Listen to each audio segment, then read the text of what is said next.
와우. 얼마 전 전 세계 아미들이 기다리고 기다리던 컴백 콘서트가 있었던 것 아시죠? 그런데 혹시 이런 느낌 받으신 적 있으세요? 수십만 명이 모였다는데 막상 직접 보니까 이게 정말 그 공연이었나 싶은 거리감. 여기가 2,660억 원짜리 공연장이었다고 싶은 믿기 어려운 기분 말입니다. 저도 올해 51입니다. 금융권과 경제 분석 현장에서 25년 가까이 일하다가 지난해 회사를 나와서 지금은 작은 경제연구소를 운영하면서 소상공인들의 투자 상담과 산업구조 분석 컨설팅을 해드리고 있는 나노 박사입니다. 1997년 IMF 당시 저는 그 현장 한복판에 있었습니다. 요즘 상담실에서 만나는 분들을 보면 그때와 또 다른 종류의 당혹감이 보입니다. BTS가 경제라고요? 저는 팬도 아닌데요. 이런 반응이 바로 그겁니다. 이 이야기가 여러분의 자산을 지키고 새로운 기회를 포착하는 데 도움이 된다면 구독과 좋아요로 함께 해주십시오. 지금 하이브 주식을 갖고 계십니까? 아니면 K-팝 경제에 관심은 있지만 어디서부터 시작해야 할지 모르고 계십니까? 댓글로 남겨주시면 제가 직접 조언해드리겠습니다. 자, 지금부터 BTS 컴백이 만들어낸 경제 구조의 5가지 핵심 진실을 말씀드리겠습니다. 그리고 팬이 아닌 경제 관심 시청자 여러분이 실제로 취할 수 있는 포지션 3가지도 함께 정리해드리겠습니다. 먼저 숫자 하나를 보여드리겠습니다. 2,660억 원 하루 무료 공연 서울 광화문 2026년 3월 21일 이 숫자가 말이 된다고 생각하세요? 콘서트 티켓을 팔지도 않았습니다. 원석이 무료였습니다. 그런데 미국의 한 경제 전문 매체는 이 공연 단 하루로 서울에 2,660억 원의 경제 효과가 창출됐다고 분석했습니다. 이게 어떻게 가능합니까? 오늘 제가 그 구조를 완전히 분해해드리겠습니다. BTS는 아이돌이 아닙니다. 경제 현상입니다. 그리고 팬이 아니어도 이 현상에서 무언가를 취할 수 있습니다. 첫 번째 진실은 바로 희소성이 만들어낸 수요 폭발 구조입니다. 먼저 쉽게 설명드리겠습니다. 경제학에서 가장 기본적인 원리가 공급과 수요죠. 공급이 줄면 가격이 오릅니다. 그런데 이건 단순한 가격 이야기가 아니라 수요 자체가 폭발적으로 증가하는 이야기입니다. 제가 근무하던 곳에서 1997년 IMF 직후에 이런 일이 있었습니다. 당시 달러 환율이 치솟자 수출 기업들이 오히려 기회를 잡았습니다. 공급은 줄었는데 해외 바이어들의 수요는 그대로였거든요. 희소해진 순간 가치가 폭발적으로 커지는 구조였습니다. BTS의 3년 군백기가 정확히 그 구조를 만들었습니다. BTS는 2022년 12월부터 멤버들이 순차적으로 군복무를 시작했습니다. 마지막으로 슈가가 전역한 게 2025년 6월, 약 3년의 공백이었습니다. 이 기간 동안 완전체 BTS는 사실상 음악 시장에서 사라진 겁니다. 공급이 거의 0에 가까워진 거죠. 그런데 수요는 줄지 않았습니다. 오히려 쌓였습니다. 팬덤 경제학에서 이걸 결핍 효과라고 부릅니다. 명품이 의도적으로 생산량을 제한하는 이유와 같은 원리입니다. 지금은 어떻습니까? 3년 만에 완전체로 돌아온 순간 억눌렸던 수요가 한꺼번에 터졌습니다. 광화문 공연 당일 넷플릭스가 생중계했는데 시청자가 1,840만 명이었습니다. 80여 개국에서 주간 인기 순위 10위 안에 진입했습니다. 24개국에서 1위를 기록했고요. 지난달 상담실에 오신 김선영이라는 분이 계셨습니다. 53세 자영업자였습니다. BTS 팬인 딸 때문에 하이브 주식을 조금 사놨다가 군백기 동안 고전을 면치 못하셨는데 올해 들어 완전히 상황이 달라졌다고 하시더군요. 제가 여쭤봤습니다. 3년 전에 왜 사셨습니까? 그분 답이 이랬습니다. 빨리 BTS는 사라지는 게 아니라 잠시 숨을 고르는 거라고 하더라고요. 그 말이 맞았던 겁니다. 여러분, 지금 본인이 투자하고 있는 자산이 사라지는 건지 아니면 잠시 숨을 고르는 건지 다시 한번 생각해 보십시오. 두 번째 진실은 5개의 수익 파이프가 동시에 작동한다는 겁니다. 일반적인 기업은 제품 하나를 팔면 하나의 수익이 납니다. 그런데 BTS 컴백은 동시에 5개의 돈줄이 열립니다. 이걸 제대로 이해하면 왜 2,660억 원이 무료 공연에서 나올 수 있는지 이해가 됩니다. 첫 번째 파이프는 공연 티켓 수익입니다.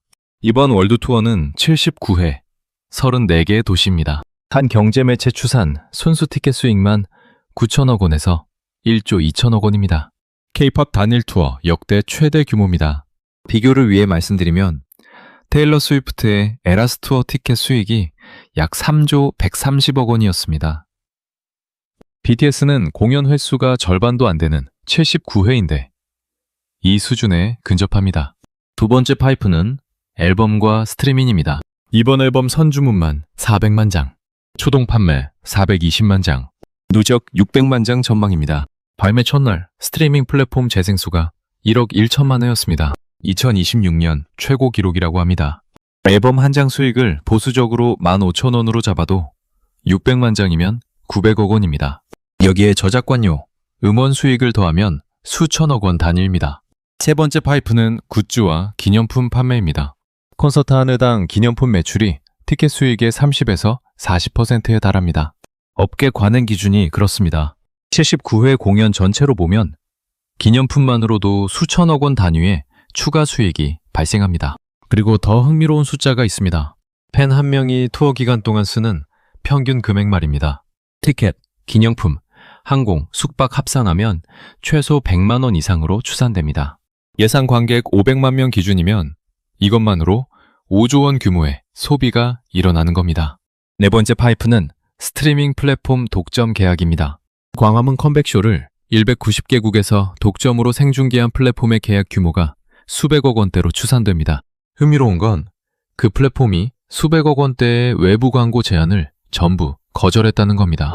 광고 수익보다 독점 플랫폼으로서의 브랜드 가치와 신규 가입자 유치를 택한 겁니다. 이건 BTS가 가진 콘텐츠 파워가 그만큼 크다는 방증입니다. 다섯 번째 파이프. 가장 규모가 크지만 가장 눈에 안 보이는 파이프입니다. 국가 브랜드와 관광 수익입니다. 한국문화관광연구원 추산에 따르면 BTS 국내 콘서트 한 회의 간접 경제 효과가 최대 1조 2천억 원입니다. 외국인 방문객의 항공, 숙박, 식사, 쇼핑은 물론 한국에 가고 싶다는 욕구로 이어지는 한류 전체 연쇄 효과가 포함됩니다. 이 5개를 합치면 직간접 매출 최소 2조 9천억 원입니다. BTS 컴백 한 번이 중형차 약 11만 6천 대, 수출과 맞먹는 규모라는 겁니다. 세 번째 진실은 이 비교가 생각보다 훨씬 복잡하다는 겁니다. 모두가 BTS와 테일러 스위프트를 비교합니다. 그런데 저는 이 비교를 하기 전에 먼저 말씀드려야 할 게 있습니다. 이 비교에는 구조적 함정이 3가지 있습니다. 첫 번째 함정은 수익 귀속 구조가 다르다는 겁니다. 테일러 스위프트는 솔로입니다. 수익 대부분이 본인에게 귀속됩니다. BTS는 7명이고 대형 엔터테인먼트 구조 안에 있습니다.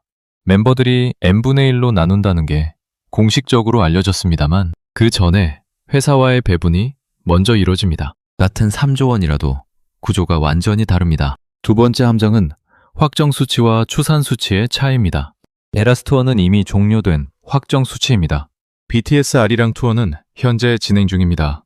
지금 나오는 숫자들은 전부 추산값입니다. 직접 비교가 성립하지 않습니다. 제가 근무하던 곳에서 이런 말이 있었습니다. 예측과 사실을 섞어서 보고서 쓰지 말라고. 지금 이 비교가 정확히 그런 함정에 빠지기 쉬운 구조입니다. 세 번째 함정은 경제 효과의 귀속 지역이 다르다는 겁니다. 테일러 스위프트의 경제 효과는 주로 미국 내에서 분산됩니다. BTS의 경제 효과는 한국이라는 국가 전체에 귀속됩니다. 관광, 국가 브랜드, K-팝 산업 전체로 퍼집니다. 1인당 국가 경제 기여도로 따지면 BTS가 훨씬 큽니다. 그러면 어떤 비교가 더 정확할까요? 저는 2가지 대안을 제안합니다. 첫 번째는 88 서울올림픽과의 비교입니다. 당시 서울올림픽의 경제 효과가 약 3조 원으로 추산됐습니다. BTS 이번 컴백의 직간접 효과 추산치와 같은 수량급입니다. 단, 올림픽은 한 번의 이벤트였고 BTS는 매년 반복 가능한 구조입니다. 두 번째는 자동차 수출로 환산하는 겁니다. 중형 세단 수출 단가를 약 2,500만 원으로 잡으면 BTS 컴백, 경제 효과 2조 9천억 원은 중형차 약 11만 6천 대 수출과 맞먹습니다. 이렇게 말씀드리면 이게 진짜 산업 수준이구나 체감이 되지 않으십니까? 네 번째 진실은 주식시장이 BTS를 어떻게 읽는가 하는 것입니다. 먼저 쉽게 설명드리겠습니다. 주가는 미래 기대 이익을 현재 가격에 반영한 것입니다. 그래서 좋은 소식이 나오면 올라가고 나쁜 소식이 나오면 내려가는 게 원칙이죠. 그런데 시장이 항상 맞지는 않습니다. 이게 중요합니다. 제가 경험한 케이스가 있습니다. 1997년 IMF 직후 일부 기업들의 주가가 실제 가치보다 훨씬 낮게 떨어진 적이 있었습니다. 시장이 공황 상태에서 과잉 반응을 한 겁니다. 그걸 냉정하게 읽은 사람들이 이후 엄청난 수익을 거뒀습니다. BTS 관련 주가도 비슷한 구조가 있습니다. 지금은 어떻습니까? 광화문 공연 직후 하이브 주가가 장중 17% 급락했습니다. 이유가 뭔지 아세요? 공연장에 예상보다 적은 인원이 모였기 때문입니다. 경찰이 26만 명을 예상했는데 실제로는 10만 4천 명이 집계됐습니다. 안전을 위한 인파 통제가 실제 관중 집계를 줄인 겁니다. 시장은 이걸 흥행 실패 신호로 읽었습니다. 그런데 불과 며칠 만에 주가가 3.9% 반등했습니다. 증권가가 이렇게 판단했기 때문입니다. 이건 일시적 매도세다. 월드투어 79회 34개 도시 진짜 수익은 지금부터다 라고요. 지난주 상담실에 57세 퇴직공무원 이형진이라는 분이 찾아오셨습니다. 하이브 주식을 광화문 공연 직후 급락할 때 팔아버리셨다고 하더군요. 그 후 반등을 보고 다시 사고 싶은데 너무 많이 올랐다고 고민하시더라고요. 제가 드린 말씀이 있습니다. 단기 주가 변동을 쫓지 말고 월드투어 전체 일정과 수익 구조를 먼저 이해하라고요. 여러분, 지금 하이브 주식에 관심이 있으시다면 오늘 주가보다 3년 뒤 주가를 먼저 생각해 보십시오. 다섯 번째 진실은 이 현상이 BTS 하나의 이야기가 아니라는 겁니다. 먼저 쉽게 설명드리겠습니다. 산업 구조란 개별 기업이 아니라 그 기업들이 만들어내는 생태계 전체를 보는 겁니다. 2026년 현재 K-팝은 음악을 넘어서 영화, 게임, 스트리밍 콘텐츠 전체로 확장되고 있습니다. 제가 담당하던 업무에서 15년 전쯤 어떤 기업이 스마트폰을 내놓을 때 그 기업 주식이 아니라 부품 공급업체, 앱 생태계, 이동통신사 주가가 같이 움직이는 걸 봤습니다. BTS 현상도 마찬가지입니다. 하이브만 보면 나무를 보는 것이고 K-팝 산업 전체를 보면 숲이 보입니다. 지금은 어떻습니까?